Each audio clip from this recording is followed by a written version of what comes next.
this to be self-evident. That all men are created equal. As a member of Congress, I get to have a lot of really interesting people in the office. Experts on what they're talking about. This is the podcast for insights into the issues. China, bioterrorism, Medicare for all. In-depth discussions. Breaking it down into simple terms. We hold these truths. With Dan Crenshaw. The Eagle has landed. Welcome back, everybody. We have a really special episode today. I am honored to have the Minority House Leader, Kevin McCarthy from California. Kevin, thanks so much for being on the show. Thank you. This is my inaugural time. I wasn't going to come on until you became a New York Times bestseller. So thank you. And I agreed to come on. And top 20 podcasts today. We're number 17. And if you're listening to this and enjoying the show and you haven't given this podcast 5 stars, I just don't know what you're doing with your life. Exactly. How high will it go after this one, though? There's it could no get limit. As high as 16. There's no limit. As high as 60. 16. No. You're 17. I thought that was some quip. Well, thank you so much for being on. We've got some important things to talk about today, which is the Paycheck Protection Program, the PPP. It is what we are voting on today as we speak. And it was delayed. It was delayed at least a week. You could argue 2 weeks. And this actually isn't new. The original rescue package for the American economy was also delayed. So what are you hearing from your district in California? How are you seeing the PPP program perform? And why do we need this passed? And what happened? Very good question. Now, just for background for the listeners, when I was 20, I created my first small business. Anybody in a small business will realize they're the first to work, last to leave, last to be paid. And it's what we designed here was government came in and told business they had to shut down for the health and good of everybody else. So they have no income. Mm-hmm. And they only have one choice. Either they lay their employees off and they don't pay their rent. So we designed a program that would apply, if you put 75% of it to pay your employees, even if they're home, pay your rent, pay your utilities, and we take 2.5 times of your expenses for the next 2 months, a liquidity problem, we'd keep you afloat, and that would be a grant. You wouldn't pay that back. Right. It was a very good program. It was so good that in 14 days, we did as many loans as the Small Business Administration has done in the last 14 years. So you know the need of it. Yeah. So once we passed this and it started moving, we realized that $349 billion wasn't going to last long. Yeah. But here we're home with COVID and everything else going on. So they have a provision inside both our bodies that a unanimous consent. If both sides agree, it can pass. You have what is called a pro forma. 2 weeks prior, April 7th, knowing long before this money would run out, we did a 1-page bill. It doesn't change any policy. We're voting on the exact same thing we just voted a couple weeks ago, right? And everybody voted for to add more money to it. The Democrats literally sent somebody to the chambers to stand up and say, I object. And you know what happened? Just a few short weeks later, exactly what we said would happen. It ran out of money. And we tried again, and the Democrats said they objected. You know what's interesting about today's episode is that we've reached out to Speaker Pelosi's office multiple times today. I only asked you earlier today to be on it. 5 minutes later, we requested to the Speaker's office to be here and actually debate this. We were told she was not able to make it. But you are one of the few people in this country that actually gets face-to-face time with the Speaker of the House and actually is in these negotiations. And so there's a public narrative of why the Democrats claim that they're on the moral high ground for delaying this. And they claim that they made it better, that they added all this funding that we refused to add. What's the truth behind this? Let's go over her arguments. And how did this play out when the Treasury said, hey, we need another $250 billion, $250 billion. And in the Senate, Mitch McConnell said, we're ready to do this. Of course, Republicans in the House are ready to do this. What was their objection? Well, let me walk you through the very first part. Then we have to go back to truly understand it just a couple weeks earlier on how the CARES Act was created. That's the bells for the voting, so you know we're inside the Capitol. The first part was the Secretary of Treasury, Stephen Mnuchin. He called all 4 leaders. He actually called Nancy Pelosi before he called me. She's a speaker. And in the initial conversation, he tells her about what's going on. I see the numbers coming down. I'm concerned. If whatever topic she brings up, hospitals, there's $100 billion still sitting there. States, there's $150 sitting for them. So this is the only entity that is putting money out that is coming low on money. And what date is this? Just for everybody's, this is around April 1st, April 2nd. Yeah, we knew really quickly this was going to run out on this particular fund. So the very next pro forma, which happened in the Senate first, it happened, and I might get the day of the week wrong, like a Thursday, and then the House was going to be a Friday. Mm-hmm. And I know she told some of her conference members, okay, we can't add anything else. We got to just do this, and then we can work on other things. Yeah. Remember, we've been passing bills after bills after bills. But if you go back to the origination of how this CARES Act was created, the Senate starts negotiating because the House is out of session. We just passed the second bill, so the Senate start working. Mitch McConnell broke it into sections, made the committees get together, put the Democrats and Republicans, and come together in each different group. Yep. Not one person writing it. Then they asked on the House side that we, by bicameral, work with them too. And we did. And we changed the bill, made it better in a lot of different ways. They were getting ready to vote on a Monday. That's what they said. Leader McConnell calls me and says, can you fly back here? I got on a red eye. I flew back here for a Sunday meeting. Mm-hmm. We go into Mitch McConnell's office. Schumer comes in. Schumer had agreed to 99% of this and just already. For clarity, we're talking about the first CARES Act. The very first CARES Act. The $2 trillion one. We all remember Schumer was on the news that Saturday claiming how great the bipartisanship was, and then Sunday it completely blew up. And it wasn't just Schumer. His own members were in there writing this bill. Pelosi comes into the room, and Schumer changes a different person. And what's most interesting about this is they start arguing over one or two lines. Mm-hmm. And just a week prior, we had a bill come to the floor that came out of the House. It was the second supplemental bill we did. At midnight that night, the language still was not correct. But what I said to Nancy Pelosi, I'm okay with taking it to the floor on this agreement. It's not the way we have talked about it, but we'll correct this on Monday because I don't want the American public to think we've got problems, we're going to fight this together, we're going to be bipartisan. And on the Republican, when this came, because they couldn't get the language in time done, the people writing it, we did a handshake and we voted for it overwhelmingly. Yeah. And then we corrected it on Monday. She holds it up and then she starts making this argument. She starts talking about the November election, Planned Parenthood, and the Green New Deal. I literally turned to her and I said, I'm not holding up the American public and our economy and our health care based upon you worried about what the November election is going to look like. So give us some insight into what kind of pressures she faces. Like how does she change from one tack to the other so quickly? How much influence do you think these far left progressives in her caucus have over her day-to-day decision making? Very big. Just look at when, by her holding that up for 1 week, it took the pressure of everybody else talking about how bad it's happening for her to change. Mm-hmm. So she finally gave up on that. But she did get in more money for Kennedy Center, Endowment of the Arts. Oh, we remember that. But the other things not. The things the American public doesn't want. And I just said, just focus on COVID. So when she started on here, let's look at what the other members say.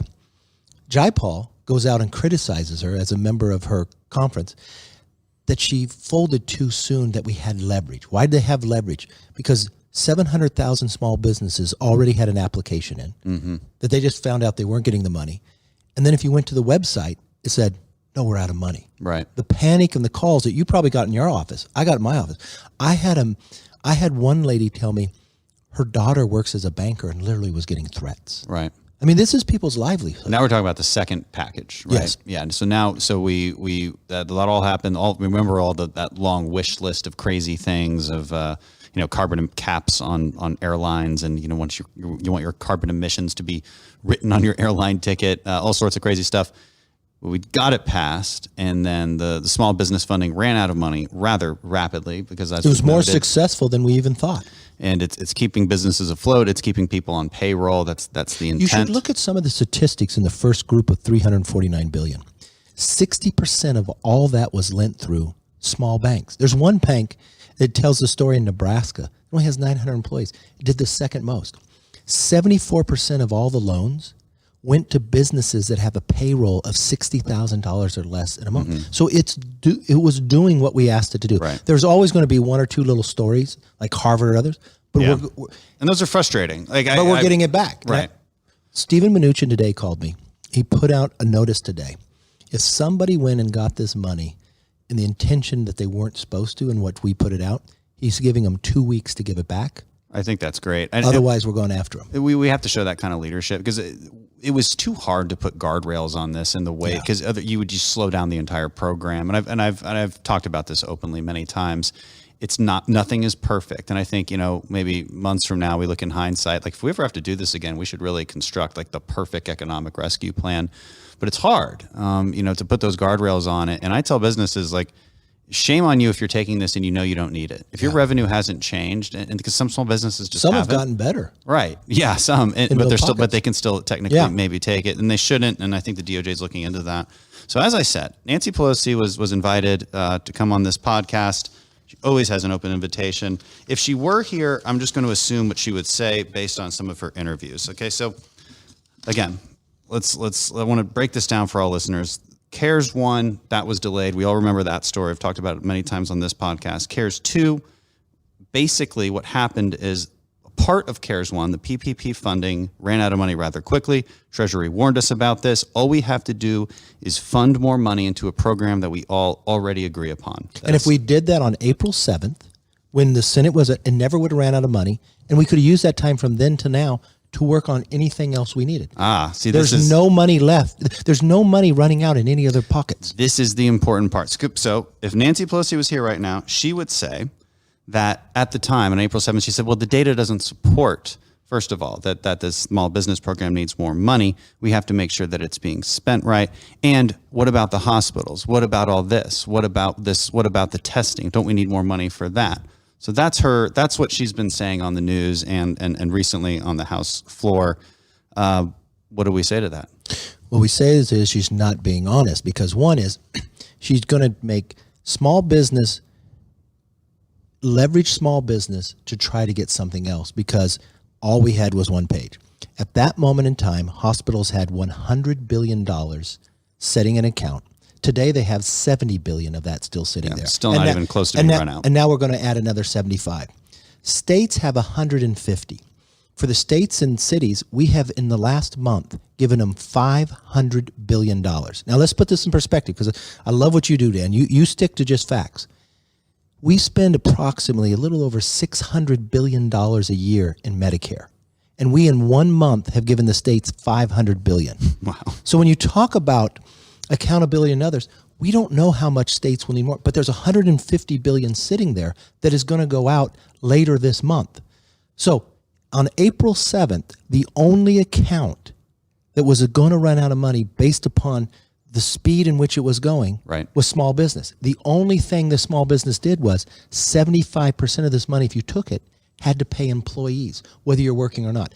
And this is the philosophy behind the bill. We're not in this problem because we have a financial crisis like before. Right. Because China lied, we have a virus, okay? Government tells businesses to shut down. We do not want these people to have to go to unemployment. So the first thing we do is we send checks to individuals so they could pay their rent, pay their mortgage based upon how much they make, $75,000.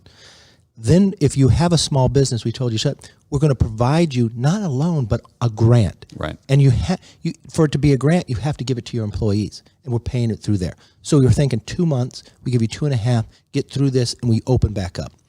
Then the third part, and a small business, is any person that has 500 employees or fewer. And really, when you look at it, the 74% of the loans were less than $60,000 in payroll a month. So they really are small businesses. Then for the larger businesses, we helped them get a loan, and we did a tax credit for retention tax credit where we'd pay up to almost 50% of your employees for those 2 months. Right. The whole idea was you didn't want to create a financial crisis where people weren't getting money or paid. So now they're not paying for their house. They're not paying for their rent. Right. Now they can't pay it. So now the banks have problems. Now, if you were one of those people that unfortunately got unemployed, so you had unemployment insurance, normally you have to wait the first week. No, we pick up the first week. Then the federal government came in and will give you $600 a week above whatever the state gives you. Now we have 26 million people unemployed in just 1 month. Right. If you're looking at this on April 7th, today at 8:30, we got the numbers. We get them week by week of how many people there. 4.4 million people this week. Now that's what you're looking happened last week. What happened last week? Nancy Pelosi shut down the small business lending. How many of those 4.4 million people would not have been unemployed. Because if you're a small business, you put in a loan, you're waiting for weeks, and the next thing you hear, it's out of money, and you're one of those 700, you have no choice but to lay your employees off. You promised them you were going to get this, and you're not getting it now. This is the key point. The delay literally costs hundreds of thousands of jobs a day. I mean, the data is very clear on that. The other thing is, if you listen to what Democrats have been saying on the floor today, you would think that we're only allowed to vote on a bill like once every 2 weeks. Like that's the premise of their argument, that we can only have one legislative vehicle, right? Because as you noted, all of the things they wanted, whether it's extra hospital funding or kind of this disaster insurance that we added via SBA loans or money for testing, there's plenty of money already allocated for these things. Now, they might run out in the future, and I'd be happy to vote for more of it.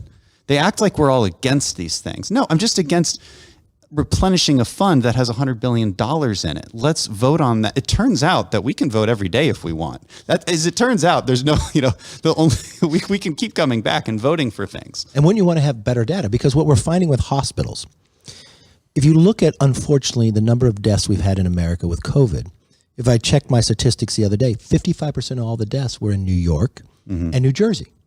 But we have shut down all the hospitals, from elective surgery and others. Yeah. Now, they don't have COVID, but they're laying people off. Right. We're fighting this battle in Texas. But government told them to shut down. So when we're going to put money into hospitals, shouldn't we have the data for where we're going to put it? Yeah. You would think. Yeah. I mean, and if we have $100 billion sitting there, already, okay, I have two accounts. One account I'm about to be overdraft, and one account I have $1 million in. I can't put any money into the overdraft, and the Democrat thought, on the overdraft account, unless I put more money in the account I have $1 million sitting in. It doesn't make any sense. It makes no sense. And that's taxpayers' money that you're picking. Right.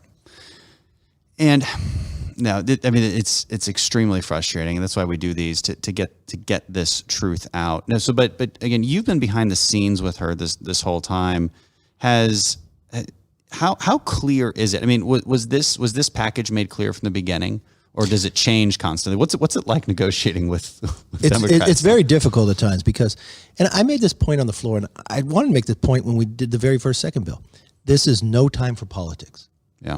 This crisis is different than any other crisis we've had before. We haven't been through it. We don't know. And we learn something new every day from a medical point of view and really from an economic point of view. So we should be strategic in what we do. Right. What's interesting to me is anytime you start talking with a Democrat, like you look at Schumer, he's already got another bill ready to go, and it needs to be $2 trillion. Then you ask him, well, why do you come up with $2 trillion? Well, it's got to be big. Because he comes from a higher moral authority if the dollar sign is bigger. That doesn't mean anything. No, it doesn't. But I'd rather be smart about what we do. Yeah, well, I agree. That's why I'm a conservative, as you are. And but I mean, this is a constant problem in politics, which is attaching the size of your heart to a dollar sign. And I just wish they could turn that switch off for a time like this, where we really do have to be policy oriented. We have to be a little bit more technocratic about how we go about something and truly see what works and what doesn't. I mean, because we agree on the final agenda, which is keep the economy afloat and keep people healthy. That should be a huge opportunity for some bipartisanship, but it just gets tanked constantly. And they're so good at spinning this narrative about that they did something totally the opposite. Well, think about this. You've got the majority whip, the number 3, Jim Clyburn in the Democratic Party. He is the one who pretty much made Joe Biden the nomination. South Carolina, he endorsed him, and he turned the whole Democratic campaign around and won the race for him. He literally said, when the COVID virus came forward, this is a perfect opportunity to restructure government in our view. Yeah. Joe Biden just said this in a fundraiser last night. So when you sit in this room and you come to it from an argument like we have a crisis, Secretary of Treasury comes in and says, we're running out of money in this program is working, would you be willing to provide more money to a program, no policy changes, nothing else, on something you just voted on 2 weeks ago? I said yes. Yeah. And they said, well, wait a minute, now we have a little leverage, because you need this, right? Well, we want a little something else. Right. The other thing they're really angry about today is Ruth Chris. And on the one hand, I understand. I don't like seeing the smallest businesses pushed out of the way, if they were indeed pushed out of the way by bigger businesses. At the same time, the best solution for that seems to be to add more money to it so that everybody can actually partake. And the question I always give to a Democrat or some kind of populist argument who's angry about any kind of big business getting anything is this. Why is the dishwasher that works at Ruth Chris any less important of an American than the dishwasher that works at a mom and pop shop? Yeah. They're not. They're still American. And Ruth Chris doesn't have the endless amounts of money just to keep operations going. And 75% of the money has to go to the employees. Yes. So Ruth Chris can't take it. But I also look at what the intent of what we were doing here. What is most concerning is small business employs more than half of everybody in this country. Mm-hmm. And government, look, you and I are conservatives. So we're free market oriented, but government told you to shut down. So I think there's a responsibility on our part for those 2 months. Let's give them some liquidity. Because also when we started this, we had the strongest economy in the world.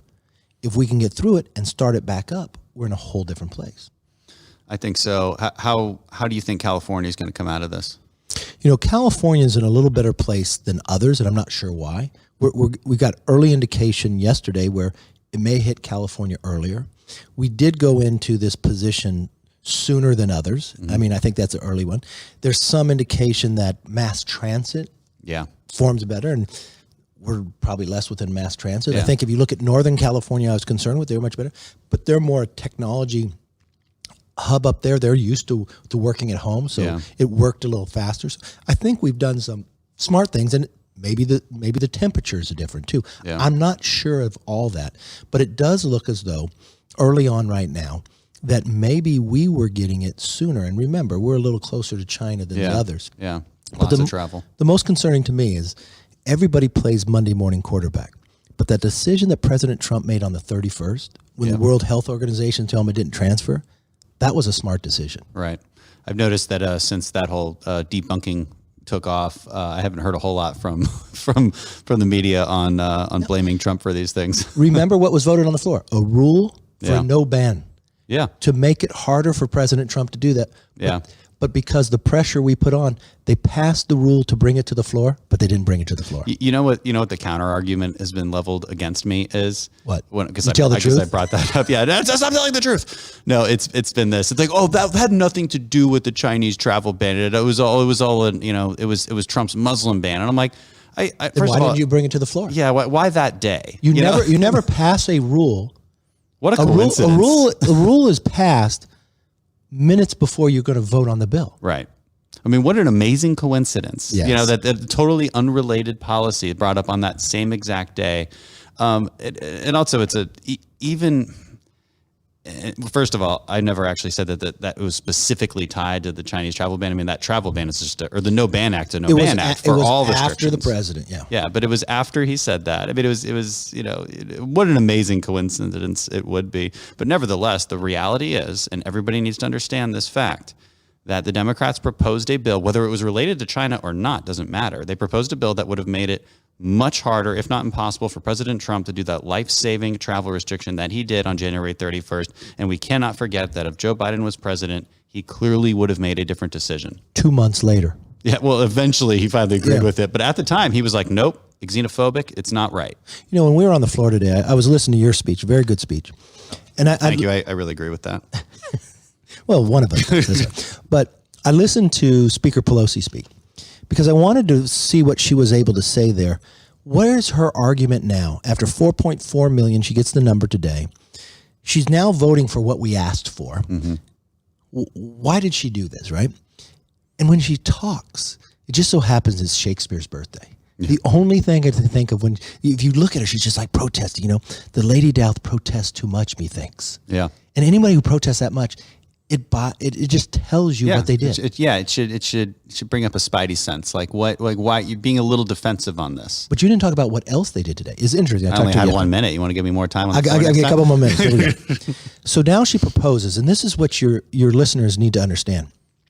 She says, we need a select committee to make sure this money is accountable. Oh, yeah, we didn't even hit that. So let's talk about it. In the CARES Act, because we are voting on $2 trillion. Now, we have a number of, every committee in Congress has an oversight subcommittee. Mm-hmm. But we have a committee just called Oversight to look at all that. So I've heard of it, this Oversight Committee, so-called thing. We look at everything. In the CARES Act, we created 3 new oversight committees just to deal with this. One, Inspector General. Yep. They go and they look. That is not a Republican or Democrat. That is the Inspector General's job. Second, the president appoints somebody, an Inspector General, who's confirmed by the Senate and has a 5-year duration, and we gave them $25 million. So you got a double on that. Right. Then we created a third one, a congressional oversight, where all. But the second one was GAO. You said another Inspector General. But GAO. The president appoints. Right. Yep. And so then we go to a third one, a congressional. Each leader, meaning McConnell, Schumer, myself, and Pelosi, appoint somebody, and McConnell and the Speaker can appoint a fifth person who is chair. And every 30 days, they come back and report to Congress. I appointed French Hill, who used to work for the Treasury. He's a congressman and used to own a bank. You're not going to get any funny money through him. Yeah. The Democrats appointed Donna Shalala, which I thought was very good, former Secretary HHS, Health, so she'll understand it. They're working already and report back. All of those are equal numbers, right? It's not weighted one Republican, one Democrat. It's the House and the Senate when it goes together. It's confirmed by the Senate on the other one. Pelosi announces a new one. She announces the committee without telling what is the mission of this new select committee. And she also announces the chair of it. You know who she picked? Jim Clyburn, who said, this is a perfect time to restructure. The political mind by making Joe Biden come from behind in the number. He's good in politics. Yeah. I don't trust him in any policy, but he's good in politics. Then this committee is the only oversight committee that will be weighted one side over the other. There are no senators on here, but there'll be more Democrats than there are Republicans. It is a political committee. And that's the last thing I think the public wants right now. Right. Yeah. Not another witch hunt. We've had those for quite a while now. And we voted against that. Yes, we did. Rightfully so. And now we have to go vote on funding the PPP program. They just called votes. So I wish this was 2 weeks ago and it never ran out of money. There's no reason why it shouldn't have been 2 weeks ago. And now you all know why. And give us 5 stars. Kevin, thanks so much for being on the show. Honor to have our House Minority Leader. Thank you. I'm looking forward for my signed book. I still have not received one, but I guess it's so.